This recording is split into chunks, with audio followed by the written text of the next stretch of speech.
live on Facebook now, then I shall be cracking on. And of course I'm just going to be checking that, the stream is actually running on my public profile before I carry on. It's just taking a moment now because there's a little bit of a delay.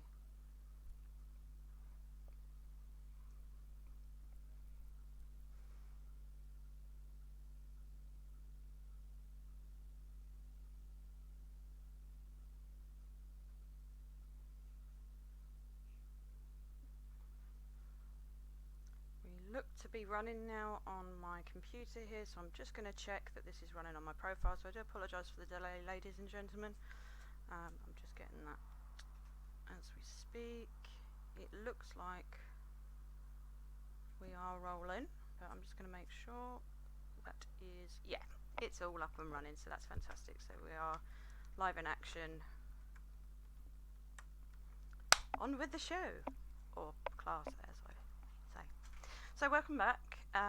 So I do apologise for yesterday. I'm not really doing so great at the moment. I'm in the middle of a flare-up, so yeah, pain levels are quite bad at the moment, but I'm a little bit dosed up on my painkillers, so I should be alright to quickly roll through this with you guys, and yeah, we'll see how we go. So today's lesson is lesson 8, and it's quite impressive that I've been doing it this long already. But just to sort of recap, hope everyone is well. We have learnt quite a lot so far, so you know, if you do feel kind of stuck on anything, especially now we're quite a little way in, then do feel free to just go back over those videos, rewatch them, and of course they are available on YouTube as well. So as you know, with me, I like to put these in the beginning of the slides just so that it's there for your benefit if you want to kind of look back to how to say things or numbers, etc. So last week we looked at the verbs ser, estar, tener and ir, and we also looked at telling the time, but we mostly focused on the hours of the day rather than minutes, and that is something that we are going to expand on today as well. And we looked at possessive pronouns. So I'm going to just recap just a few bits, but I'm just going to run through them very quickly just so that it jogs your memory and mine a little bit. So we had the verb ser, which I will run through ever so quickly. So we've got soy, eres, es, somos, sois, son. And that is the present tense of the verb ser, to be. And we have the other to be, which is the to be that we use when we are generally in something temporary, a temporary state, temporary location, that sort of thing. It's not necessarily saying something that is permanent. So estar is conjugated like this. So yo estoy, tú estás, él, ella, usted está, nosotros estamos, vosotros estáis, ellos, ellas, ustedes están. And just remember, with the accents, when you get them over the letters, you just need to add a little bit of extra stress on that vowel.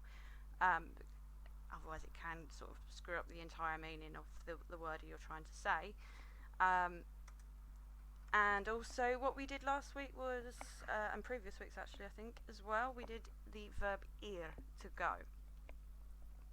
Because we did have a little chat recently about going different places yeah. So you would be voy, vas, va, vamos, vais, van. So I go, you go, he or she or they go, we go, you go, they go. Yeah. And we did look at the pronouns as well, which obviously, like the English as well, we have 2 different types here. So we have things like my, your, his, her or their, our, your plural, and of course their plural as well. So like mi, tu, su, nuestro, sus, vuestros, vuestras, and sus. And we also have the plural form, which is exactly the same really, but obviously just mis, tus, nuestras, sus, vuestras, sus. Yeah. And of course we then have the other pronoun, which we have and they have too. So this would be like mine, yours, his, hers, or yours, ours, yours, and theirs again. Mío, tuyo, suyo, nuestra, or nuestro, vuestros, suyos. Okay? And this is where we were at last week. So this is where we left it. So, ¿qué hora es? What time is it?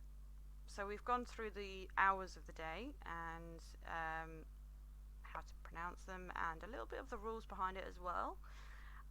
So I'll just run through this for you. So we'll start with medianoche, midnight, and then it'll be es la una, because there's only one. We would say es and not son.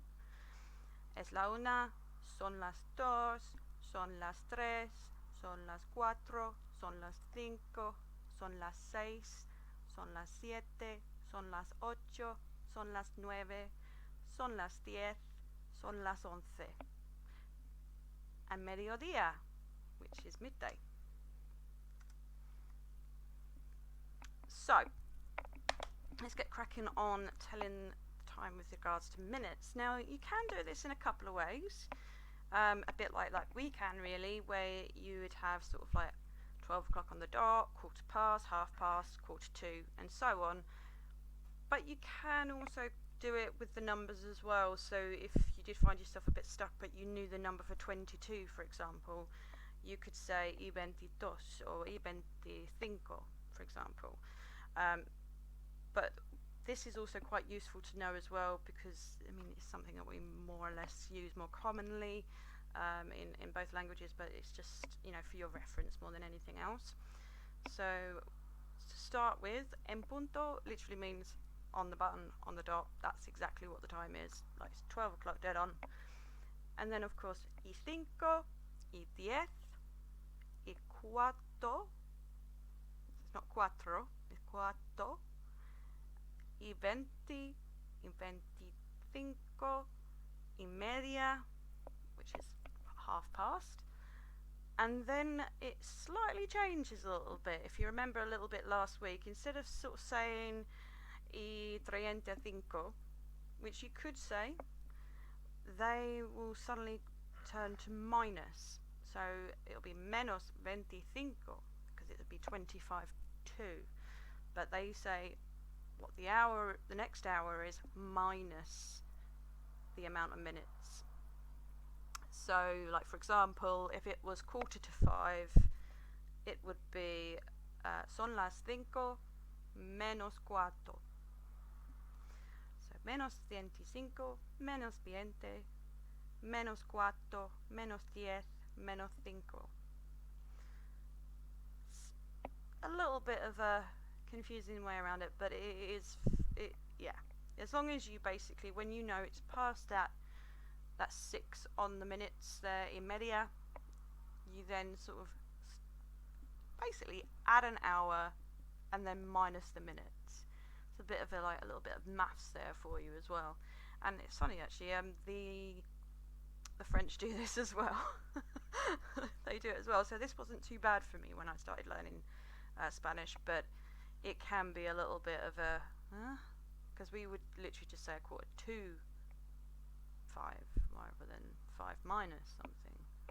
Yeah. So I've also expanded on that clock. So that came from this sheet here from Spanish411.net, which is absolutely brilliant for resources. So I do recommend, if you want to do some extra reading or study, then check that website out. They're really quite good. So this is with all the numbers, the hours and the minutes on the screen. And we also have the words that we would say for AM, PM. But in Spain, I mean, I assume it's the same elsewhere in the Spanish-speaking world. However, I'm not entirely sure. I just know that in Spain, we would also talk about night time as well. So we wouldn't just say it's 6 p.m. Again, I think that's quite subjective whether you consider 6 p.m. as night or you consider that as afternoon, but it's just a kind of, they would have de la mañana, which is everything before midday, de la tarde, which is after midday, but I mean, you could say 6 p.m. if you wanted to, and then from there you would say de la noche, of the night, basically. So, ¿cuál es la fecha de hoy? So this one, I'm not going to lie, if you remember quite a while ago now, if you want to have a quick sort of scan back to the original video where we were talking about months of the year and seasons and things like that, by all means go for it, because this might help you a little bit and jog your memory. I've decided to get a little bit more technical with you guys. So I've just made some dates up in English, and we're going to make those sentences in Spanish by using the information that we have here. We need our numbers, which I won't need to go back to, I don't think. Now I'm doubting myself. But they're there if you want to practice at home or you want to make up your own examples and then challenge yourself there. So, ¿cuál es la fecha de hoy? What's the time of day, sort of thing. So, I am going to start with 6 p.m. Saturday the 4th of March. Now, these dates are just plucked out of nowhere. They're not, I don't know if they're matching this year's calendar, but they're just there. So, I would say, so today would be hoy es, what día would it be? So we know Saturday is sábado. So, sábado, okay. 4th of March. So el 4 de marzo. And if we really want to get cheeky, you don't have to put the year in if you don't want to, but you could say 2020, for example, or el año 2020. But I'm not going to be worried about you doing that at the moment. I mean, to be honest, yeah, unless you're writing an official document, we kind of know. So I would then, so looking at that full sentence there, so it would be son las 6, sábado, el 4 de marzo. So we'll move on to the next one, which is 3 a.m. I mean, to be honest, you could actually say son las 6 de la tarde if you wanted to get extra fancy with this. I'm not fussed. I mean, if you want to do that, great. If you don't, it's no big deal. So 3 a.m. on Monday the 31st of January. So let's have a look. So we're going to say, son las 3, lunes, el 31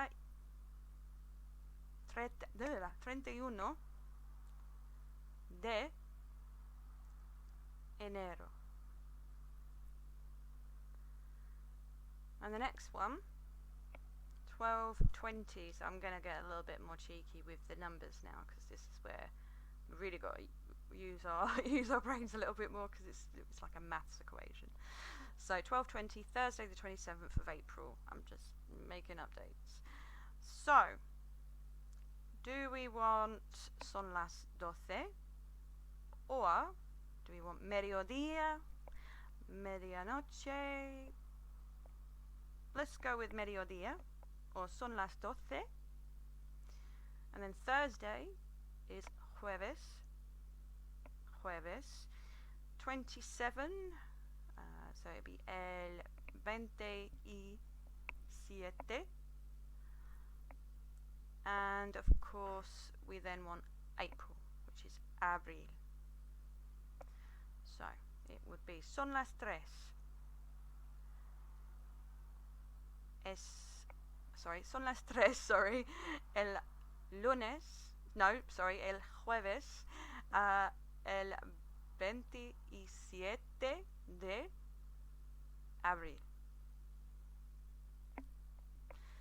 And the final one that I've got on this page now is 4:45, Tuesday the 15th of May. I mean, I don't know if it's a real date. But. So, we're going to have to do the minus thing. Yes, we are indeed, ladies and gents. So, we are going to add an hour onto that to make it son las 5, but then we need to take away that 15 minutes in order to make it back to 4:45. So, it'll be son las 5 menos, or you could say 15 if you really wanted to do minus 15, but menos 4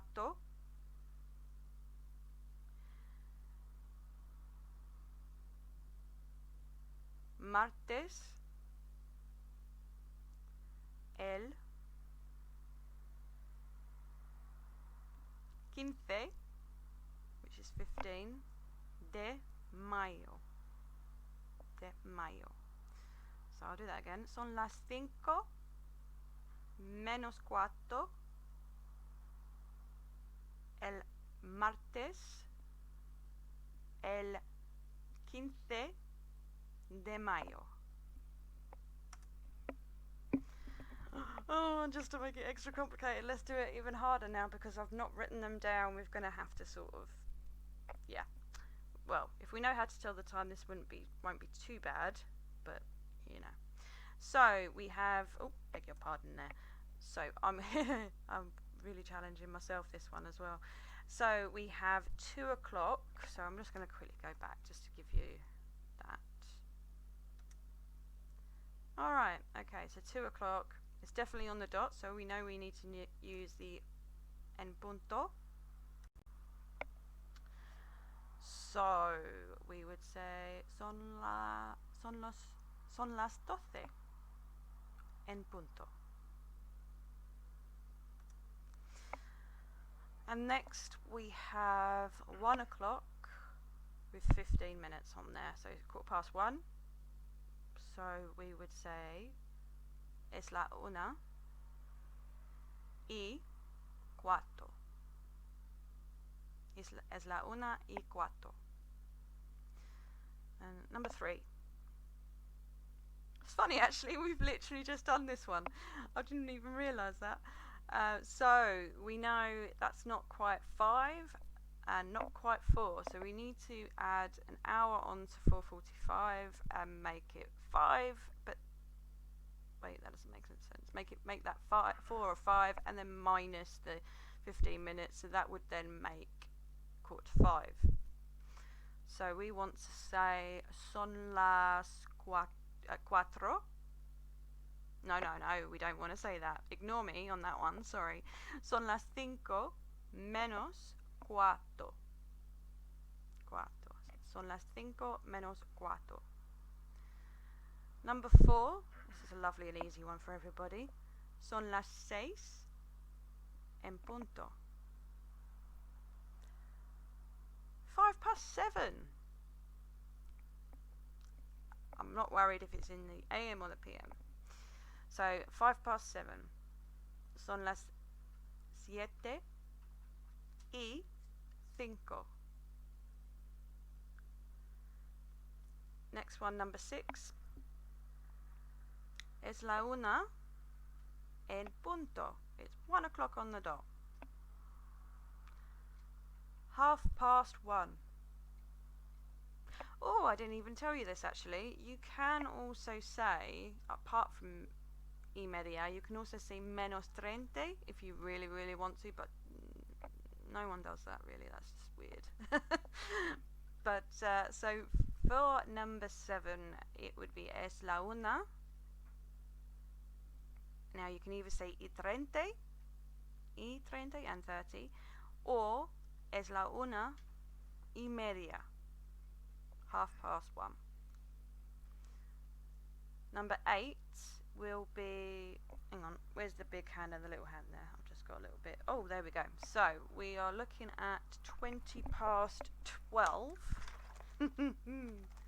So you're not going to say it's midday, 20 past midday. You don't, I mean you could if you want, but it doesn't really make any sense and it's not really something that anyone says. So we're going to change mediodía or medianoche to 12, 12.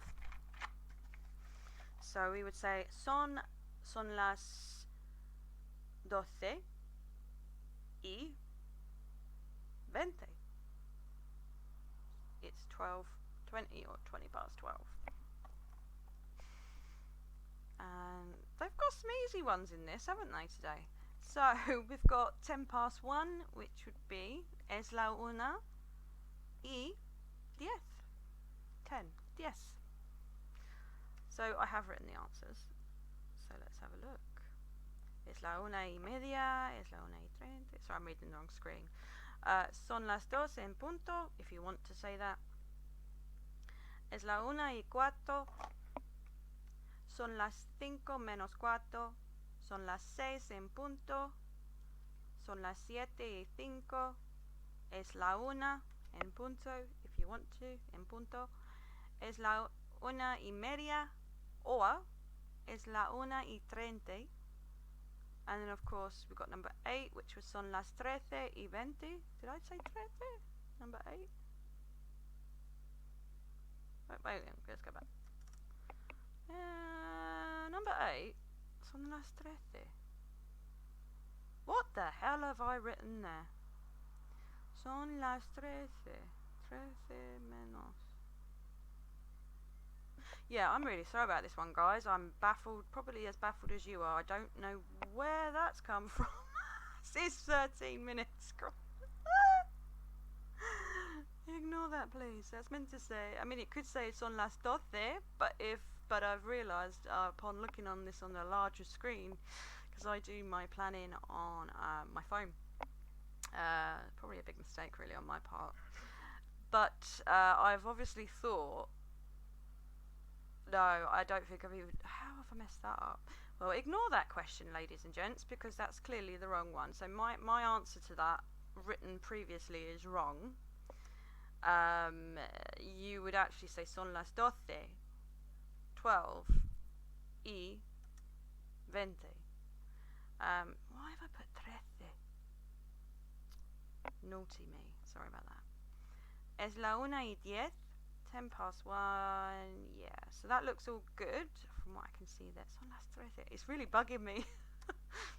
So I'm going to run through some vocabulary because it's coming up, and well, yeah, it's one of my favourite subjects, really. Let's face it.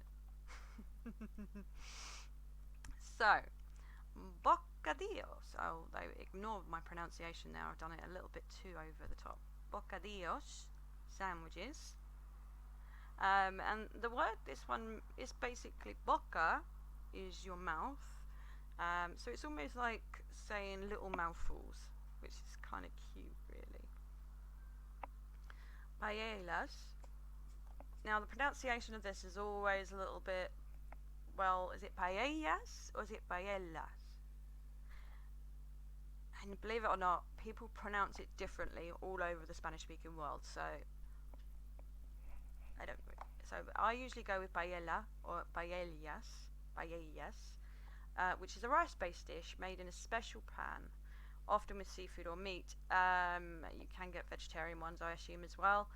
But these pans are often very flat and sort of, I mean, you probably don't know how much I'm doing here, but maybe a few inches deep.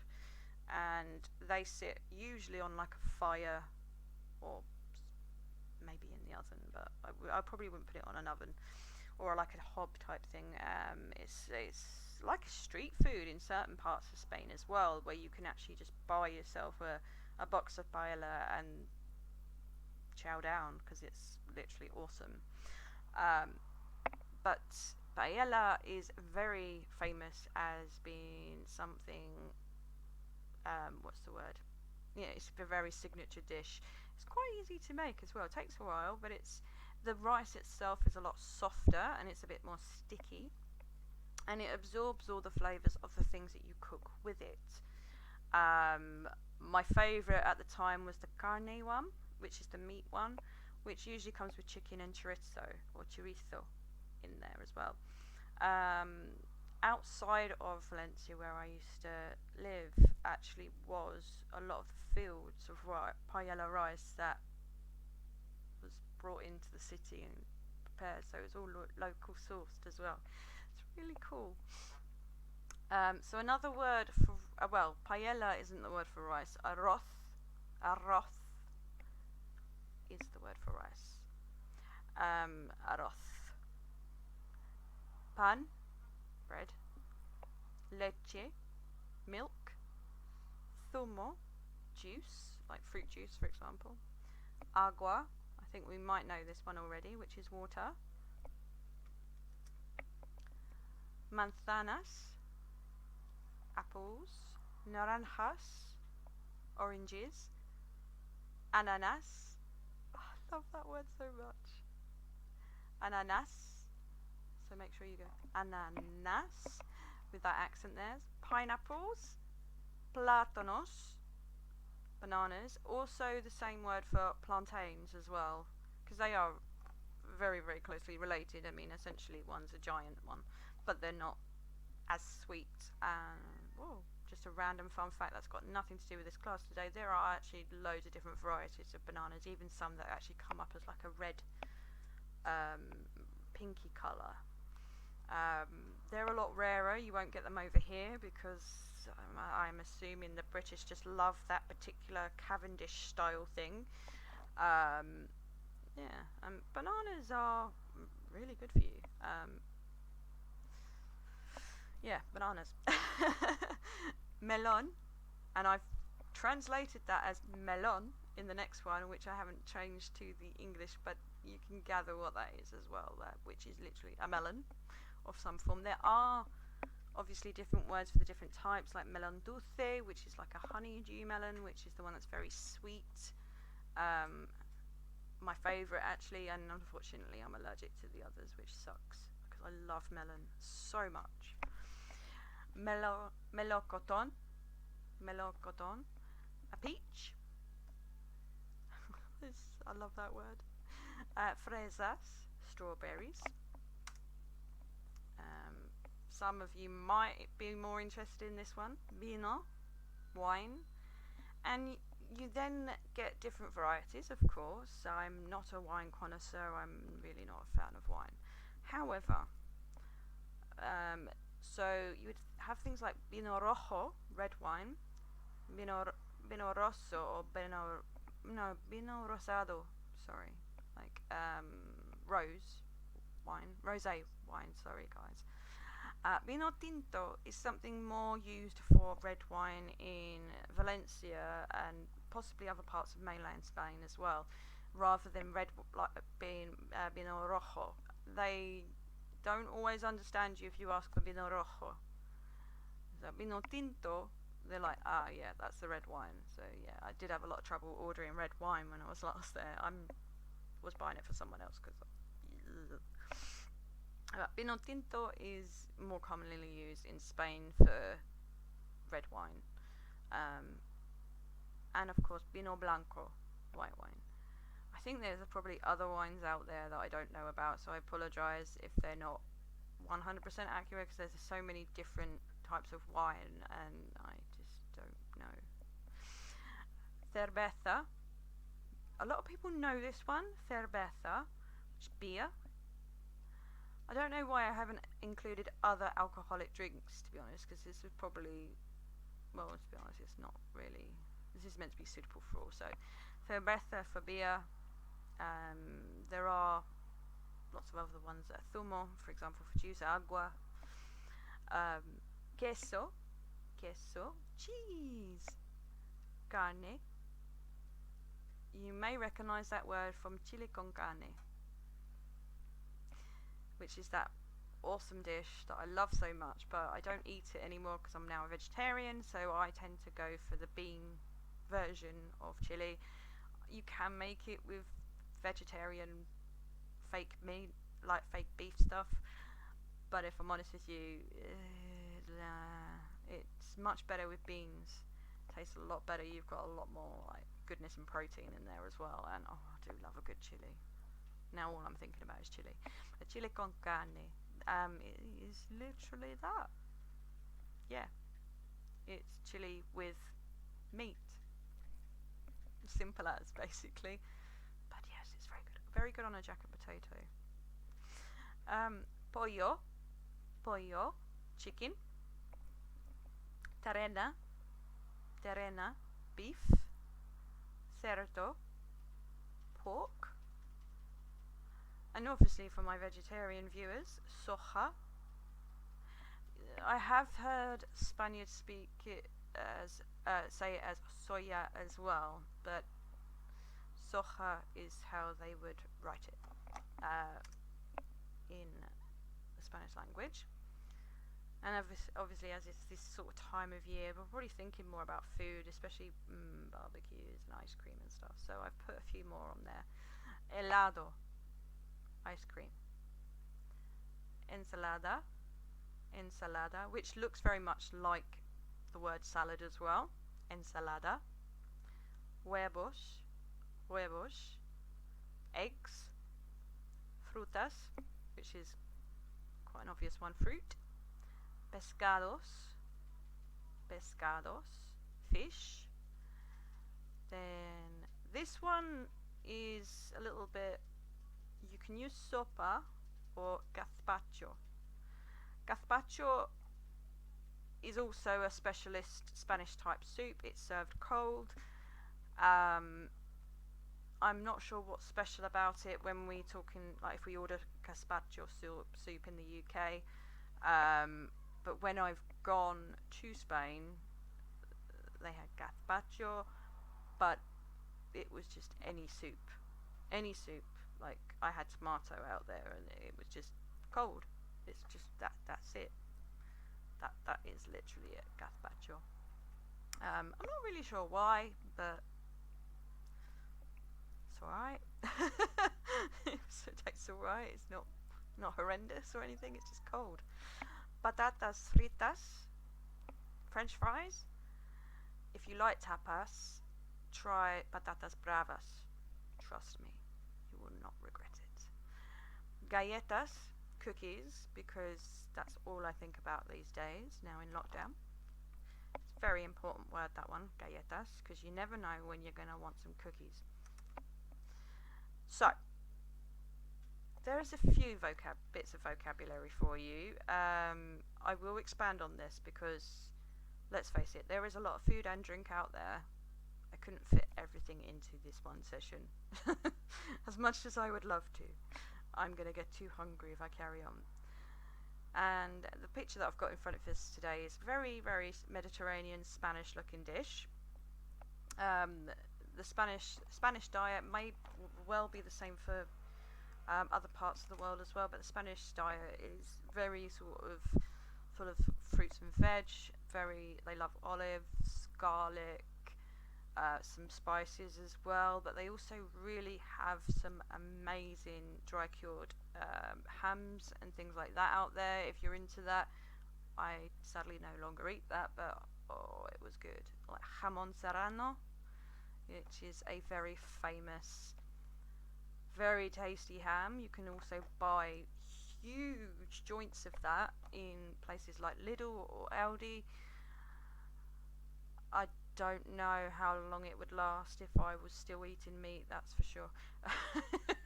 Not long. But they also things like chorizo, which is also dry cured pork, which is mixed with different flavours as well to give it that sort of spicier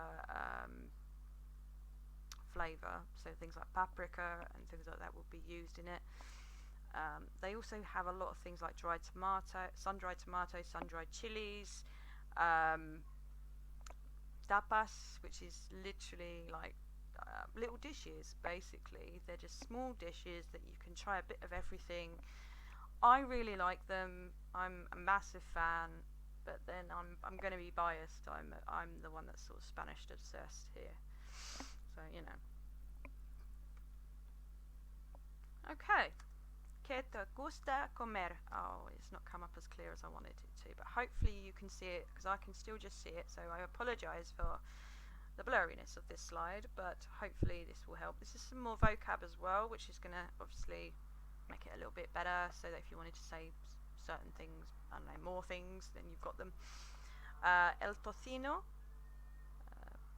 is that bacon? Yeah, El tocino bacon. Yeah. Or el jugo de naranja. It's literally a jug of orange juice, basically. Or zumo de naranja. Or zumo de manzanas. Apple juice. La leche y el cereal. Oh, cereal, sorry. La fruta. Los huevos. La sopa o el gazpacho. El refresco, which is like a soft drink, cold drink, refreshing. El fresco, el refresco. El pescado, you can say papas fritas as well, patatas fritas, papas fritas, French fries basically. El pan, bread. La la hamburguesa, hamburger. That's quite an easy one as well. Hamburguesa, hamburger, yeah. La ensalada, and of course, moving on, we've got el pollo, la carne, los frijoles, so like potato chips. El arroz, rice. El agua, el queso, la pasta, which is self-explanatory. Pasta. Who doesn't love pasta? It's amazing. I love pasta.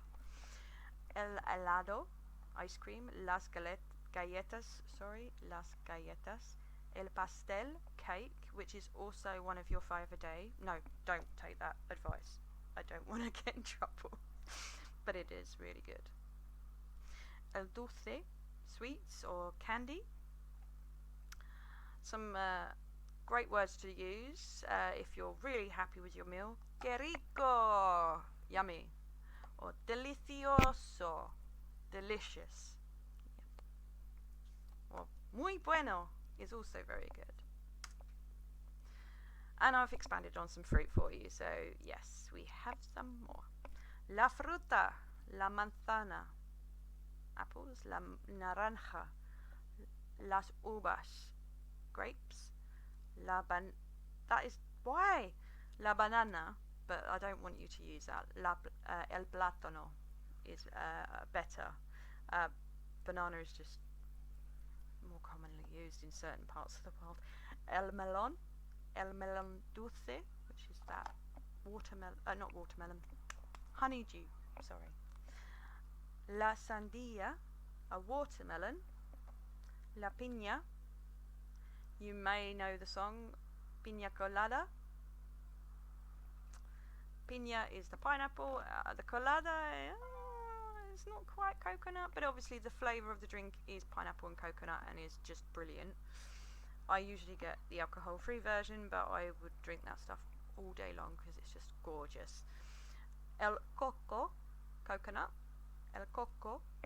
El mango, el kiwi. What does that say? La caramboya, this is a star fruit, la caramboya. I wonder if you can also say la fruta de estrella, but fruit of the stars, perhaps. Maybe that's not quite accurate.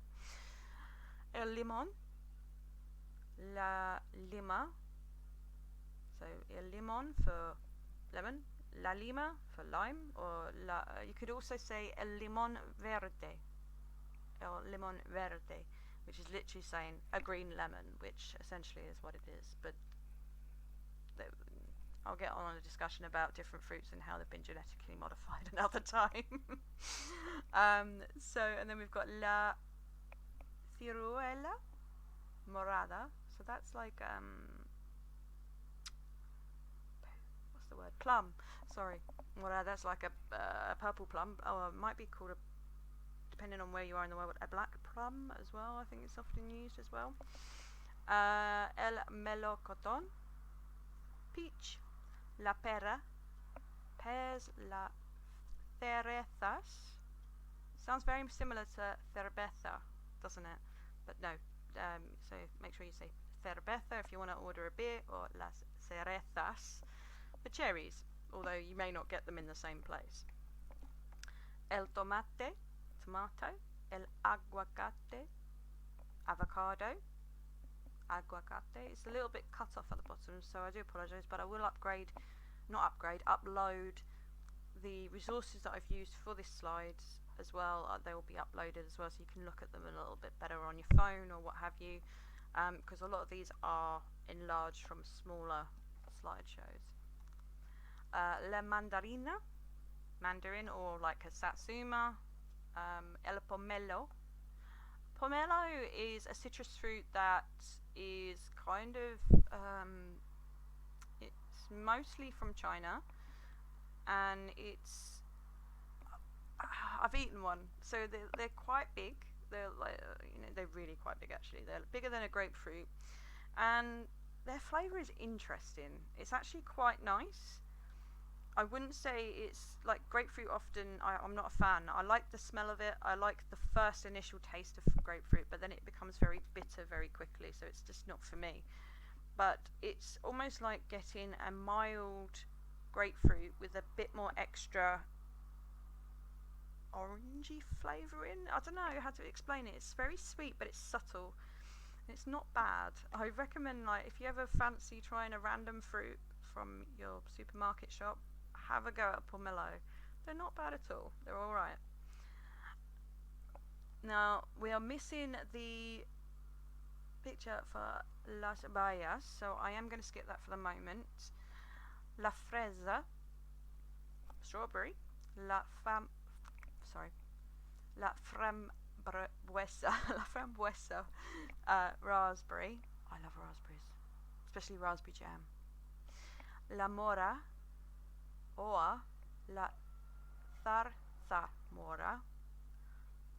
Zarzamora. Practice that one and see if your tongue gets tired later. La zarzamora, which is a blackberry. El arandano. It's like an almond, basically, isn't it? No, it's the red version of the blueberry, the red currant, I think is the one. El arandano y dulce y el azul blueberry. No, cranberry, sorry. Red currant. No one eats red currants anymore, Penny. You just don't hear of them. It's okay. It's only Tiptree jam that use that. Oh, if you're not from the UK and you've never heard of Tiptree jam, you need to discover it. Trust me, it's good. So, el arandano is blueberry, el arandano cranberry. Sorry, guys. Sorry, red currant. Grief. So, ¿qué te gusta comer? What do you like to eat? So, I'm just going to run through a few examples. We're going to put them together and then, yeah, get some practice. So, me gusta comer rice. So, arroz. If we just double check that I'm correct. El arroz in the left hand side, just there. So, me gusta comer arroz. Apples. That's manzana. So you could say la manzana if you really want to, or you could say, I would say personally, me gusta comer manzanas. So I like eating apples rather than I like apple. Just the one. Me gusta comer cheese. Queso. Queso. Oh, not on that page, Penny. Just there in the middle there. El queso. So me gusta comer queso. I love cheese. I do like cheese actually. Sandwiches. So remember what I said about it being like a little mouthful, and the word for mouth was boca. Boca. So I will skip back for you. Just not on that one. Naughty Penny. I put it miles away. Bocadillos. So if you really like eating sandwiches, you could say me gusta comer bocadillos. Actually, I don't mind. I mean, a good sandwich is great. Ice cream, which if you are in your summer months at the moment, if you're in the northern hemisphere, you're probably going to be wanting some of this soon, if not already, because it is quite warm over here. So ice cream is helado, el helado. So we would say me gusta comer helado. Cookies, or biscuits I suppose you could say as well. It's just like a general word, cookies. So we know from the bottom there it's las galletas. So we would say me gusta comer las galletas or galletas. Fish. We're going back again, guys, I know. So in the middle there you can see it, el pescado. So I would say me gusta comer pescado or los pescados, because you might like all different types of fish to eat. I don't really mind, they're okay. I don't really eat fish anymore. So this is a challenge that you can or don't have to do. It's really up to you guys. I don't want you to feel pressured. I'm not a teacher. I'm just someone that's a little bit bored during lockdown and decided, hey, I can speak Spanish. Does anyone want to learn? I'm a British person. I did a language degree, so you know, I'm not going to sit there and chase you because that's not, no. But if you fancy it, if you really fancy challenging yourself a little bit, have a go at this worksheet. If you've got a printer, that will probably help, but don't worry if you haven't. You can always just write your answers down or wherever you want. So you can always challenge yourself with the different pictures that we've got there. So I'm just going to make sure, yeah, you should have all of those in the vocabulary of this week's lesson. So if you want to have a go, great. Again, I'm not going to chase you down or tell you off. This is for your benefit, and it's just extra resources and helping you practice and reinforcing that learning experience, I hope. If you've learned anything from me in the past 8 weeks, which I hope you have, but of course, you know, I'm freestyling this. I don't really know how to teach a language. I'm going by my own learning of a language and some very good books and resources. So, and you know, of course, I'm just flicking through the slides. Sorry guys, it's just me being a fidget. But of course, you know, I'm doing this off my own back. I'm not doing it for anything in particular. Although, on that note, at the moment, as many of us will know, there is a lot going on, especially around things like Black Lives Matter, and I do want to touch on that because it's something that I do take very seriously. You may have heard of George Floyd that was recently killed by a police officer, and obviously I'm not going to go too much into it, but of course it has sparked anger along the African American community, but also the black communities across the world.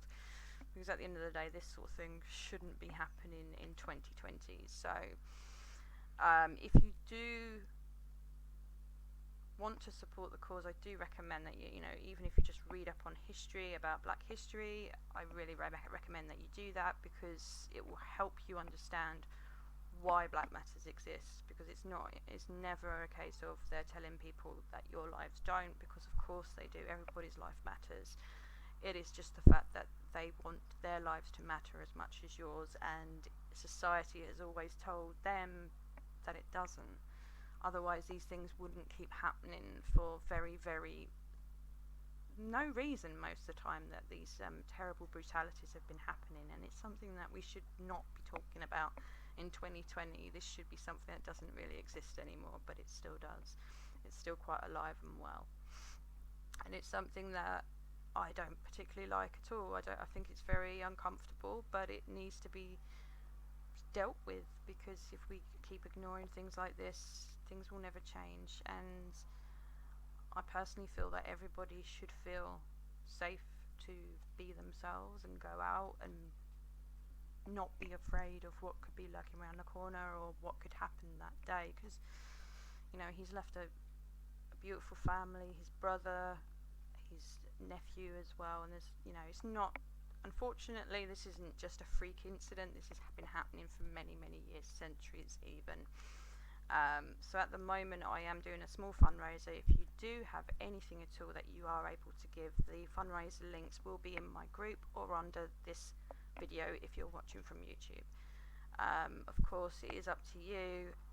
I won't be sort of going on about it every single week, but of course I will just give you a little bit of a reminder, because this is something that I feel is very important, especially right now. You know, it's something that's really upset me. Of course, it's nothing in comparison to people of colour at all, no, but I don't want to live in a world like that, and I hope everyone else can agree with me that no one should be valued less than someone else. Anyway, on that note, thank you very much for joining me this week. If you are watching live or if you catch up later or on YouTube, thank you very much for watching so far. If anything on this lesson today, if anything you're not sure of, I'm fiddling again, sorry, anything you're not sure at all, do let me know, and I'm more than happy to help you. And of course, if you want more resources, or you do any of the worksheets that I've provided during the lessons at all, by all means, if you want me to have a look at them, you want me to mark them. I mean, I'm not really, as I say, I'm not a teacher. I don't want to sit there and go, you've done this wrong, but obviously I want to help you if this is something that you want to do. Because I find language learning really fun. I always have done. I'm a language nerd, hence why I'm doing this. And of course, I know my Spanish isn't 100% perfect. It's been a very long time since I actually had my degree, or obtained my degree, and of course I am a little bit rusty, but practice makes perfect, and it's always something that I have to remember to keep going. So this is really helping me as well as hopefully helping you. So yeah, so that's it from me today, guys. So thank you very, very much for joining, and do let me know where in the world you're watching from, because it's always nice to see people from all over the world. If you are a Spanish speaker, native or second language, or in my case I think it's my third or fourth, and you do have any hints or tips, then do let me know, because at the end of the day I'm still learning how to do all of this. I've not really done this before. I'm way out of my depths. I'm not a YouTuber, I'm not a professional. I'm a disabled person that lives at home in quarantine at the moment, trying to make the world a little bit of a more enjoyable place. Yeah. Anyway, I'm going to love and leave you, and I will see you next time. And yeah, if you've not joined my group already, anyone that's coming from the YouTube side of it, do feel free to. There is links in the comments below. I love and leave you. Have a great week and stay safe, everybody. See you later. Bye. Adios.